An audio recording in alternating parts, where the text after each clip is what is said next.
We're outside Western State Hospital in Lakewood. It is one of the largest psychiatric facility in Washington State. King 5 has learned that a patient has died at a construction site on the hospital grounds. Several sources tell us this was a patient that was on a sanctioned leave from the hospital that was supposed to return Sunday but did not show up as scheduled.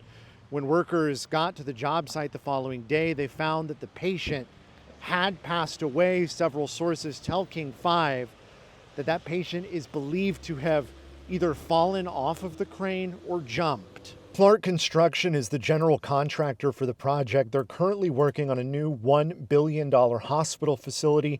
It's a project that broke ground in October of 2024. The company did not return a request for comment. A spokesperson for DSHS tells King 5 the hospital is in touch with the patient's family and says the death is still under investigation.